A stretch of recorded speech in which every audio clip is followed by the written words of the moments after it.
Thank you so much for having me. I mean, this is kind of a special and different group, and I mean, I think there's a lot of very enlightened people. I like to use that term here, and I'm in a wild energy space today, so who the hell knows what's going to come out. I always like to come to these things just to see what I'm going to say. But again, I'll go through things, but definitely not, I don't try to be Mr. Big or know-it-all. I find if I try to impress people, I don't. So I think you just lay out who you are and dance with the world, whatever you're doing. And I appreciate what Mark said. Yes, there may be some things where MBI has some fairly firm ideas, from 1,200 hospices. Man, if you don't learn something from that, you're dumber than a rock. But we also know that rigid things break. And I think we have to be a little bit more like the wind and have a pliability about us. It's like people with very rigid personalities. I mean, they're not very attractive. Whereas someone that can flow, they can dance, they can make music, they can get it on, yeah. So, anyway, let's get the slides going. All right.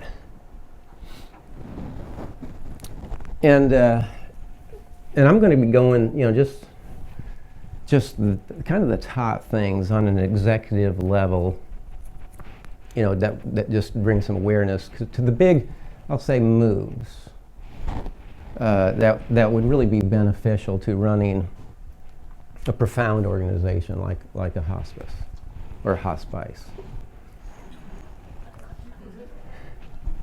Again, doesn't look like some of the slides translated over well, but anyway, normally there's me there. And I didn't always look like a serious crossbreeding accident between a CPA and a Sasquatch. Nor the poster child for Rogaine.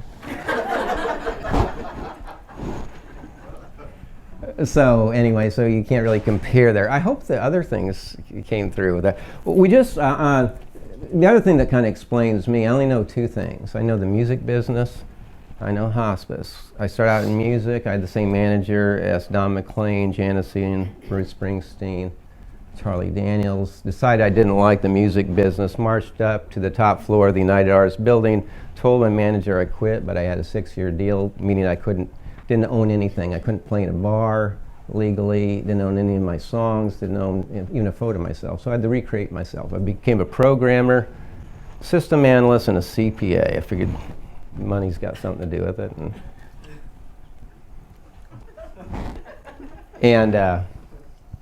And then I saw a little ad in the paper about working for a hospice, and I always thought I wanted to work in something herbal.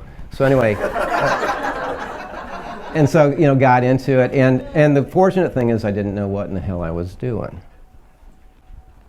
But just some good Iowa common sense about, geez, you got to have more coming in than going out and, stuff like that. But anyway, we put in some compensation systems, and then I spoke at NHPCO, and then that started Multiview. It started with compensation. And then 6 years after that, Shania Twain's guitar player called up and said, the 6-year deal's done, can we record some of your stuff? And half a dozen or so songs were cut, and that got me right back into the music world. So it's always been kind of two different things. And that explains all this and all that. And then we just signed a thing with Universal Music, which is the largest music company in the world. Both as artists, we're going to be their new jam band, serious mystic artists. And then as a label, like Capitol Records and stuff like that. So we're a sub-label under them. So we're having to learn all their processes and systems. But all that came just because we had like 4 Billboard. We had a top album with a couple things, but I've had a number of them as of late. Although the thing is, it's like really spotty. Like I'm like huge in like Ithaca, New York, or Odessa, Texas. Just wherever they played the hell out of the song. And Anyway, so that just explains it. So let's not spend much time on that. Let's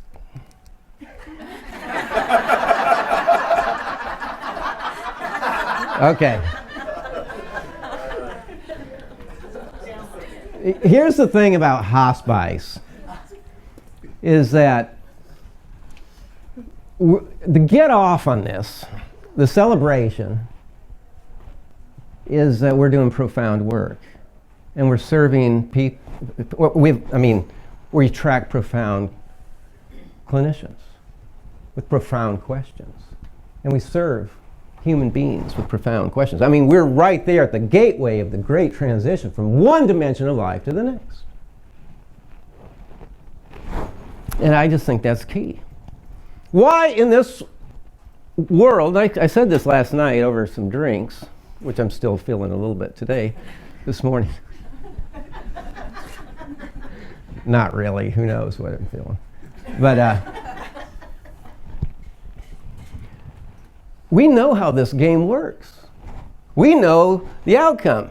Why in the hell play it safe in this world where the destination is known? And it doesn't make any sense to do work that doesn't turn you on. For money, an abstraction?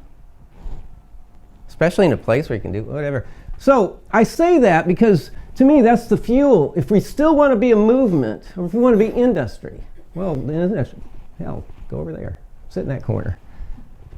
I want these true believers that are into the profound. What's it all about? Don't we say that right before we're ready to go? What's it all about? Hell, I ask myself that every morning. Oh, God. Okay. The point is, again, is it working? Obviously, the easiest thing to always tell is economics, because whatever registers in the bank account, that's there. But obviously, it's so much more in the measurement of all our quality. And we define intelligence as pattern recognition. And really, all life is patterns, right? There is no random doesn't even exist. I mean, meteors that hit our planet and extinguish half of all life happen. Just doesn't happen that frequently.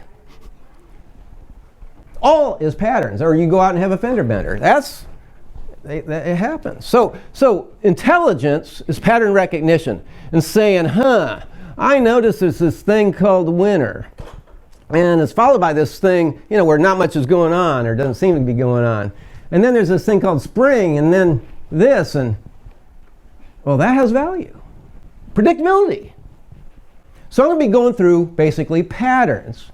And you superimpose those patterns on whatever culture or system you have, and you will get a predictable result. I'll say a big private equity guys, and I sit on a lot of these, or go to these board meetings with and Todd, you were in one of them. Sorry. Directional correctness. It's like we'll be talking about perfect visits with perfect documentation. Compensation systems. And even if the specific technique or practice, you might say, or whatever. There's a directional correctness to it. That there's something to how you pay people and the results you get. There's something to when you go completely crazy, focusing meticulously on the creation of a great feeling in everyone you touch through a perfect visit. There's something to that. Yeah. Me and Jordan went out. I think it's...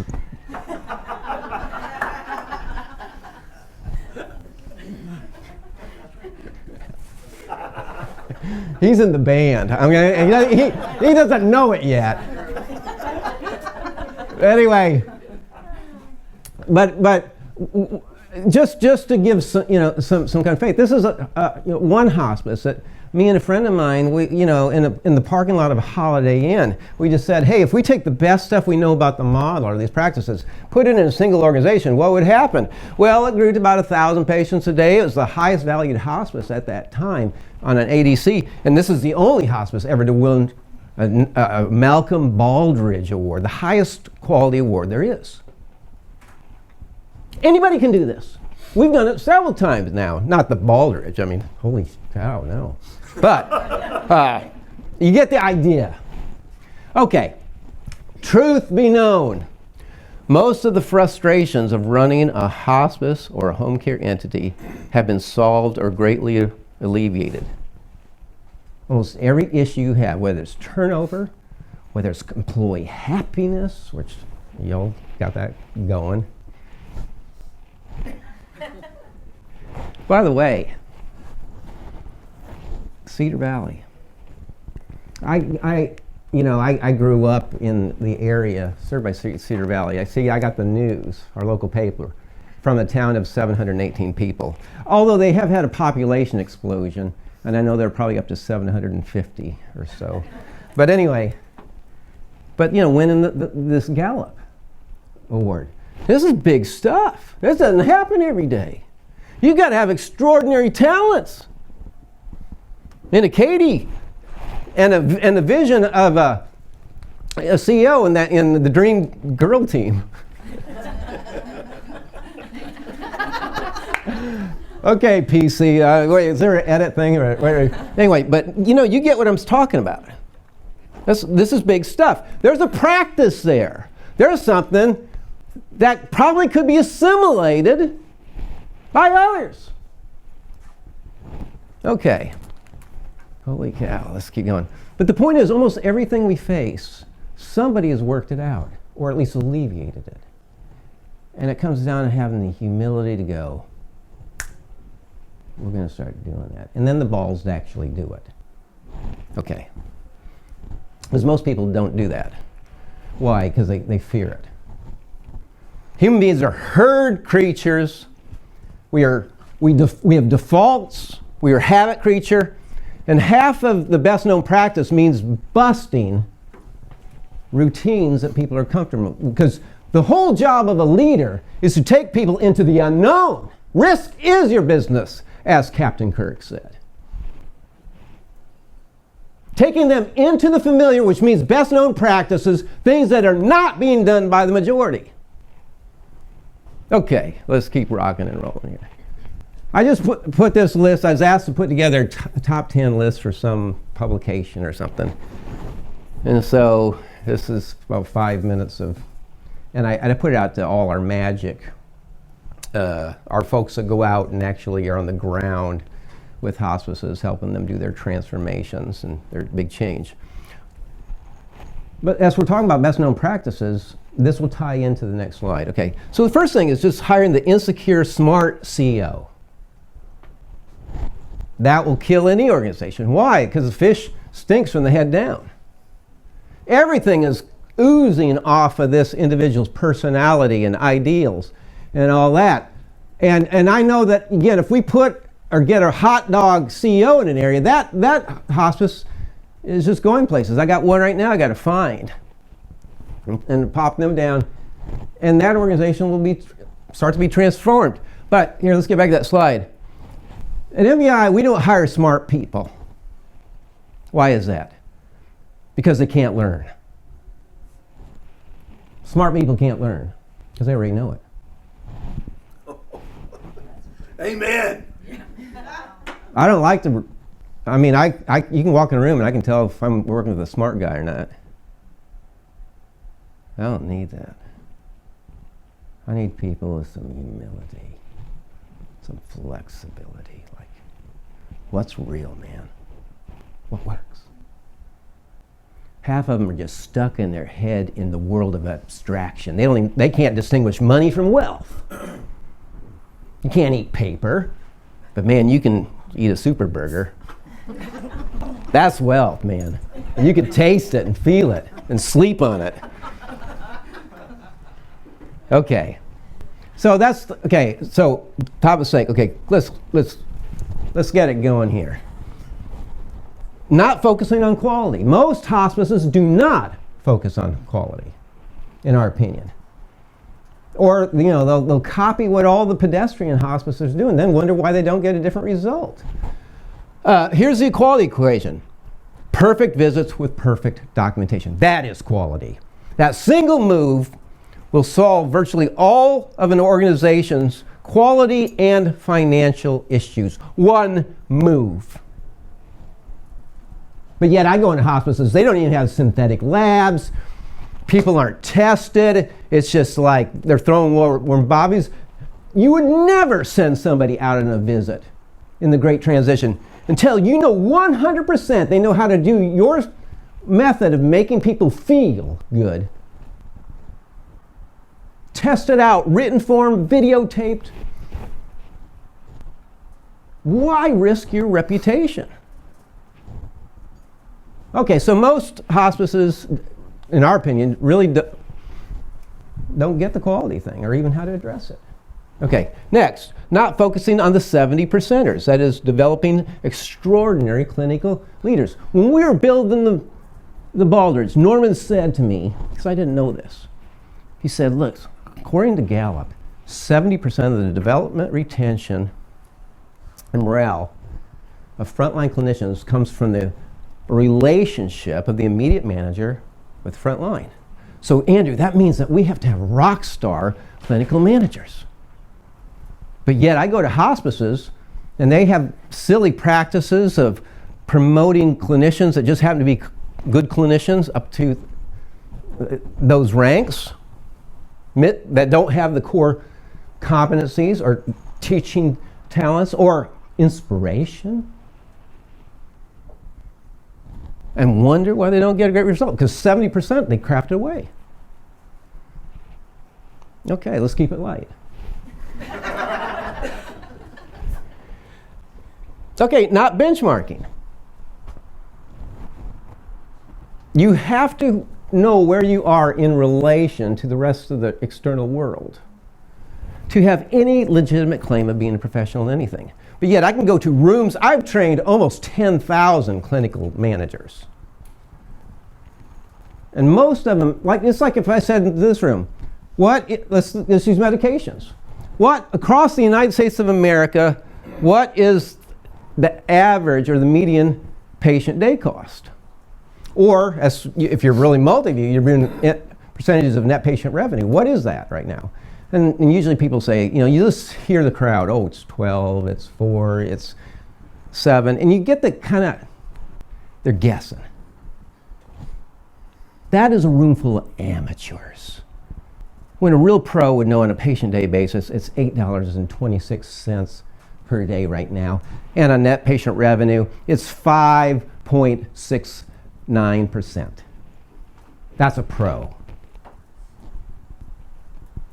And you ask that kind of question. Because what can you do with that information? Well, you can distinguish between poor performance or great performance. You can know whether we suck or not. But most don't have a clue. Still.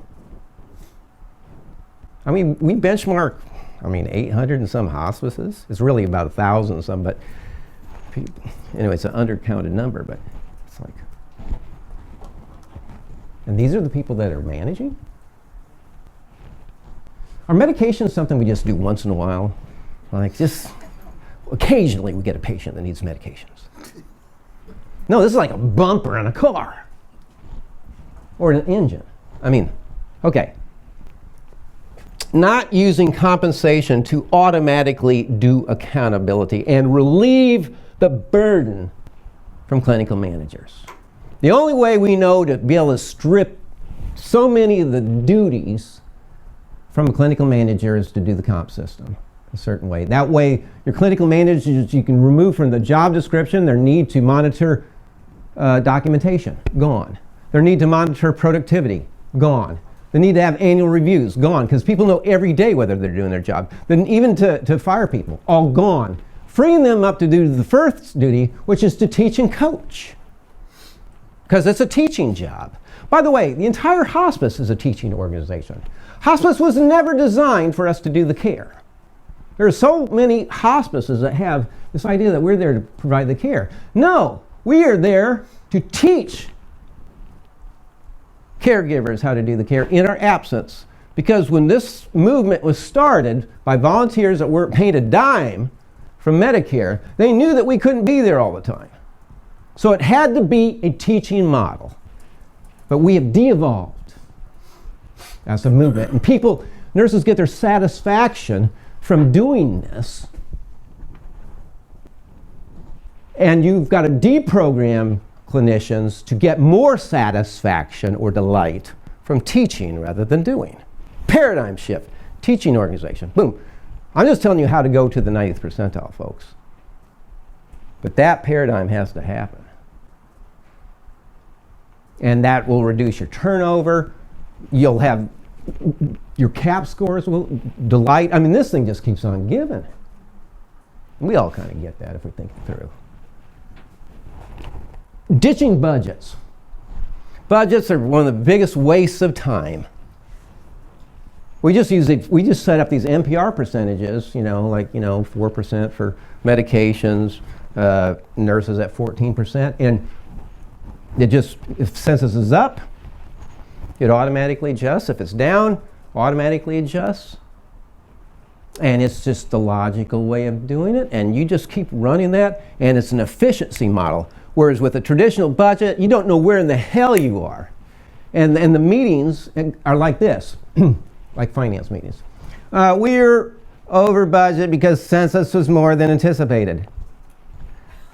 This amount is less than budget because census was less than anticipated. Like, this is so deep. I mean, a child could do that kind of thing. Because you have a volume variance and efficiency variance, and you can't tell one from the other. So you use a model, and just once a year get together for about 15 minutes and go, do we need to make any changes here? No, it's working pretty good. We're getting our 20% or 10% or whatever margins. Let's keep rocking and rolling. Great. Okay.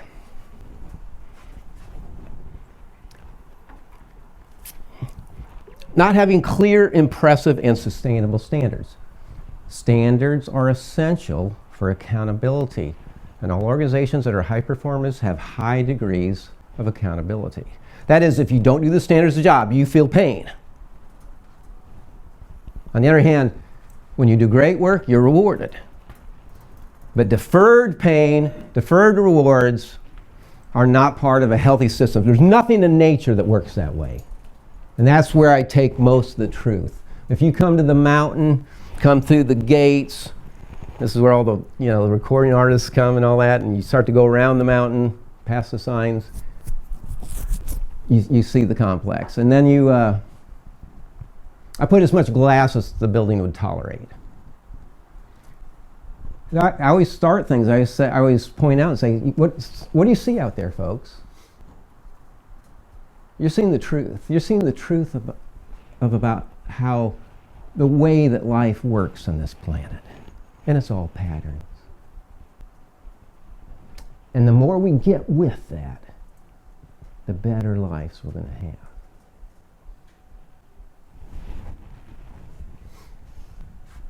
But it comes down to accountability and awakening. Mama bird is accountable for the baby birds in the nest, and she doesn't go out and get the worm.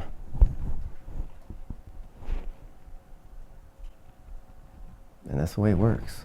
But that's the beginning. Okay, next. Not teaching about accountability or awakening. Accountability, some people probably recoiled. You have to be sensitive to the words we use, right? Just like in the perfect visit. You've considered every look, smell, and word, touch, body language, everything from the standpoint of how does it impact a person emotionally. Because all of your memory is coming from your emotional banks. Right?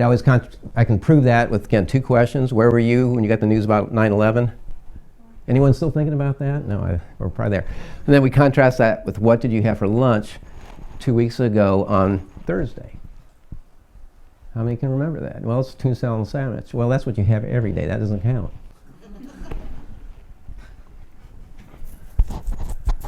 We like to stylize anymore accountability as awakening. Todd and I were talking about this. But all I know is that when people really get with accountability, that is the only way to spiritual evolution. And since we're talking about profound things, with profound people, with profound questions, we got to get down into what is the most profound of this world. If you want to get just whack your turnover, you're going to get spiritual. And fortunately, hospice is the only flavor of Medicare where we are mandated, we are paid to be spiritual. Think about that. There's not another flavor of healthcare like it. So damn it, get spiritual. Excuse me there, but it just felt so right.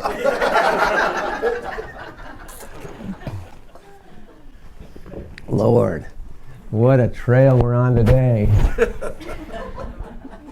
Oh, Jesus, help me. But awakening, just think about one of the most transformative things in the world is the 12-step program. You know, Todd and I were talking about that on a deep level. Just, what's the first thing? I am an alcoholic. And as a CEO, you got to use that too. These are my numbers and I am responsible for them. These are the results I'm getting. I look in that mirror and there's the truth. And the person that wants to play the victim card or live in the world of excuse, blame conditions, oh, Medicare, oh, got too much competition, whatever weenieism or weenie world they want to live in. You don't go anywhere when you're bitching and moaning and crying in your beer. And so culturally, I'll just say this, we teach it to everybody, where CNA goes, I am responsible for my life. Whatever state I'm in. Because what did Viktor Frankl talk about in Man's Search for Meaning when coming out of the concentration camp? Is that the last of the human freedoms is the ability to choose one's attitude in any situation. So if you're sitting in an iron lung because you were hit by a drunk driver, you got a choice. You can cry in your beer, you can bitch, or you can make that nurse happy when she comes in and say,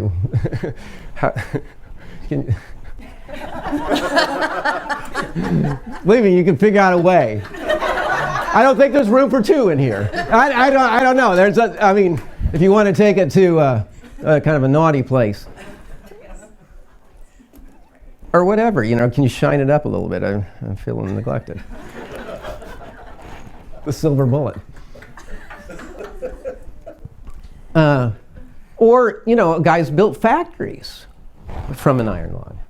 I mean, there's a case in Wisconsin where a guy built a factory out of his mind. So you just got to say, where am I at and what can I do? And own it. And you start to mature your employees and your bitch factor goes out. Just imagine working with a team of fully developed human beings. Mature, non-whiners and wieners. Yeah. We already talked about this one, changing the paradigm to a teaching organization rather than provider of care. And then, again, limiting bereavement to cognitive, let's talk about it. We have counseling. I'm not diminishing those things. I lost my son when he was 19, but I had 14 professional hospice counselors. They couldn't even help me. They couldn't even touch me. I mean, I was dying. I had to go outside, and that's where I found about other techniques like EMDR, IADC, SAM, that is spatial angular modulation. I mean, there's all these things that did more for 45 minutes than would have happened in 20 years of talking about it. Let's rip open the womb again and see how much we can get this guy to bawl now. But that's the sadistic thing we got into. So we have to be humble. And guess who fights back the most about these advanced therapies? Bereavement people. Because what do you know? Other than you've been there. And you know what helped. So just even an openness to that kind of stuff. I mean, Heart and Home's doing some incredible stuff in that domain.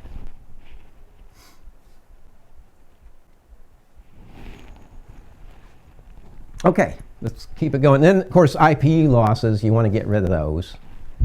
Or it depends on the unit and stuff, but the point is most units, right now the average loss is about, even with the increases, average loss is 26%. That's just like crapping away money. I've run inpatient units, folks. Well, I suppose, most of them can be designed to make money. So get with the practices there. Not going to go into that too much. Okay. We'll go quick here. Just so we intellectually or philosophically understand why if there's one thing you really focus on is perfect visits with perfect documentation from an operational standpoint. It's this: when you're doing perfect visits with perfect documentation, this is, first of all, patients and families are happy. Complaints are rare. Again, we have hospices and hospice sites that are going days and weeks without a single complaint or documentation error. What's with that? The first ones that happened in California, in Phoenix. You just get with it, and then you start tracking how many days or weeks can you go without having these. Okay, so there's high quality there. Team sizes of clinical managers can expand. Instead of 10 FTEs, they can handle 20. No sweat. And their paycheck goes up too. Okay, billing goes out on time. There's no chasing any documentation. It's all there perfectly. Boom, goes out. Less compliant staff. You can audit the hell out of these things, but you're not going to find much. Marketers don't have to lie. Always a good thing. Trust me, baby, on this one. We'll be out there, Because quality is easy to sell in a broken healthcare world. Think about it, folks. This is low-hanging fruit. We got a crappy, I don't mean to demean anything.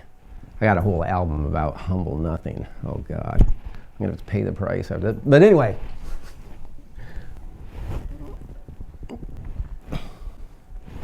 it's a broken healthcare system. And so to separate ourselves from the herd is only a few moves. And people can distinguish the quality of one organization from another. So much is going to come back to lab. Cedar, I'll go back to, I don't mean that you're here, but I also know what you're doing. It's like you're building labs. Come on, how many hospices actually construct them and have enough firepower to say, oh, we got to build these things out. We're building a building. Okay. What happens then? Census increases because of radical increases in quality. What happens when the census goes up? Financial surge. CAP scores surge. They go as high as they can go. Less staff are needed because the organization can flatten. We can run a hospice with 1,000 patients a day with not very many FTEs. Because, what are you going to, things are being done. It's not like we're hiring people to actually make sure people are doing their jobs. Because we create a condition of self-regulation. In fact, let me just say this, don't hire people that need to be managed. There's a good place to start. And then give them the tools to self-regulate. For example, an average visit would be 60 minutes. Well, with that knowledge, if I do a 30-minute visit, I'm aware that it's a short visit. If I do an hour and a half visit, I know it's a long visit. That is a condition of self-regulation. Okay. And you don't have to worry about Z-picks and things like that because, if they come at you, they can get you, but you're going to be great. Okay, so achieving this level, oh wow, that one really changed. Visit structure defined for all visits. Okay. So I'm going to conclude with this. Here's where I would go first. Perfect visits, perfect documentation. What's perfect, Matt? Some of you probably are, what the hell is that? No one's perfect. But all I know is we do have to have an incredible level of quality. Why? Because our return policy sucks. You blow the death scene, it's not like, hey, Joe, get back in the body. Let's try that again. We've got to be near perfection. But perfect actually means perfect equals to the standards of the organization. And it's inspiring to have perfect visits. I mean, contrast that with, like, go out and make a mediocre visit. You know, not too many clinicians are going to get fired up about that. Just do an average visit. Don't put yourself out. Okay, so I would go there because of all those things that will cure. Okay, then you sexy up the job of the clinical managers. You know you have a sick culture if you have a hard time getting clinical managers. That should be one of the sexiest jobs in the whole organization, where they're paid great and all that. Because why? That 70% replication, the teaching thing. And so, and that's one thing when we were building the Baldridge, we knew that we had to have these exceptionally, you know, people there, and with fantastic pay, with an emphasis, of course, on teaching and coaching.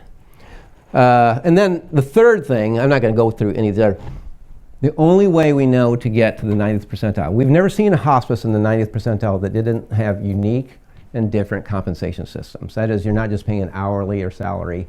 You've got some other things going on with that. And we've seen it on people not paying very much, where they're just, the mission and the spirituality is just so smoking that physicians go, you don't even have to pay me in money, and nurses even, you don't even have to pay me in money. I just want to be in this atmosphere. So I've seen that, as well as people, you know, being paid really, really well. But you basically, I'll say this, the pay system is a report card every pay cycle that tells people whether you're doing the standard or not. And your pay goes down. In fact, if you have too many of those, you'll get the email from HR that says, report to HR, bring your things. Because we remove that burden, again, from the clinical managers. We basically take all the negative aspects of being, or as many as we can, the negative aspects of being a clinical manager away from the clinical managers. And the system is sensitized to detect the deviations from standards. So therefore, when someone gets the email, the non-wounding email that says, hey, your documentation is out of standard, the manager is copied on that, so they know what they need to be teaching and coaching on. And then the manager goes, I know you got that email. Let me help you. That's my job. Let me help you be successful in this system. Can you see how that just changes the whole thing, rather than I got to be the badass? I got to have my big boots on to lord over people and knock people into place and make sure they're doing their jobs. That is the old way of management. Assuming people are lazy and they need people to lord over them to make sure they're doing their stuff. We don't operate. Moldaview doesn't operate like that. People are capable of self-regulation, but they do need a good teacher. And that person needs to be impressive. And all I know is if you have an impressive individual that's getting it done, you need to be whipping out the dough and making sure they're taken care of. So you can forget about getting real greedy. There's plenty to pay people well. Again, the formula is this: less people paid well, because there's piles of money in hospice, just truckloads, right? Okay. So your compensation system is kind of your feeler system that does the accountability so that the manager doesn't have to. And that's just like beautiful. They don't even have to exert any effort because the system is doing all the monitoring, except for behavioral things and all that. Because what do we know? That documentation is to standard. We know that their productivity is to standards, and no gifts or complaints. Those are just the three things. Okay, enough of that. This is the last slide.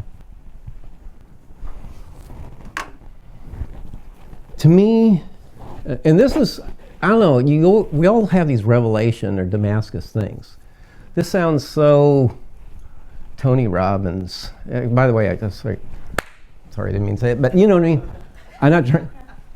But to me, this is what you want in the quality of your leaders, is that of just as being inspiring, living that inspiring life. When you think about inspiration, is that not the job of a leader? To provide motivation for people. And it's something if you say, I'm going to be an inspiring person, that puts you in a situation where you are a giver and not a taker. And it's a gift. But you can't command somebody to be inspiring, can you? Be inspiring. Just like, be creative. Hell, I don't know where half these songs come from. The best I know, even on creativity, you can have all kinds of systems and methods. But hell, we don't really know where it comes from. We don't even know where our thoughts come from. We don't even know where our decisions come from. If you really think about it, they are gifts. It's not like you can just go out in the woods and become brilliant. They're like gifts of God. And maybe that's the whole thing. I mean, life is gift.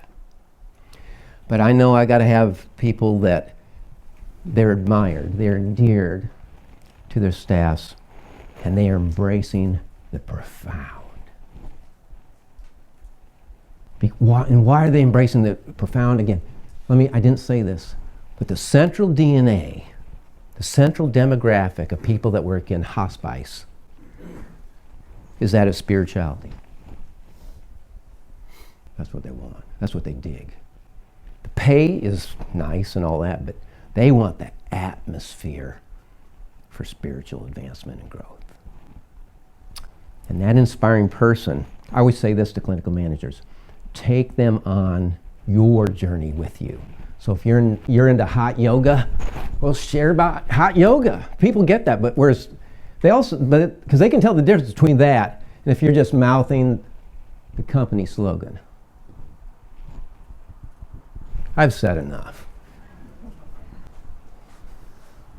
Thank you. Do you need to turn me off, sir? No, well, we need to ask some questions. Oh, okay. Do you have questions? Is this mine? Yes. Okay, good. It's the COVID era. I got to be careful. Yeah, why don't we use the handheld? There it is right there. Use that. Thank you for liberating me, sir.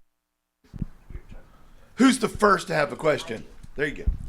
How have you seen agencies start to discuss the perfect visit and the perfect documentation to have the staff embrace it? What have you seen that works? What methods? Okay, well, here it is. It's against another pattern. Okay, the first thing I do. Yeah, there we go. Usually I just talk with my winners, the people I know that I got to have on board. I want my victory almost sealed right away. So basically, I will work with the people that will get it at first. Sometimes you got a blocker, someone with a limited paradigm that says, well, it's, whatever. You may have to go around them. You may never get there. You may have to take them out, even. But there's bright people in every organization, whether you have a hospice of thousands of patients a day or 30. There are people that will get this and get this idea that just taking intention, and we're gonna design this thing considering every aspect of how it makes someone feel, and all we're gonna do is try to help people feel better. So we're gonna look at our look, our language, our body language. Everything just to be the most sensitized human beings we can be, highly evolved humans. We're going to take even though we're doing a structure in the visit, which is only 30% of the visit, we're going to find that liberates your personality and frees energy so a clinician can focus on the emotions of the people they're dealing with. you know, and has just awareness. There are people in every business to get that. I would identify those. I would get those people that will be great ambassadors. You know, bought it, and then put together your presentations and all that. But the point is, at that point, you already have your cheerleaders and your key influencers in place. But that's where I'd start. Obviously, the big job has to be that of leadership, is that you've got to inspire people to that vision. Does that make sense? Do I drop the mic now?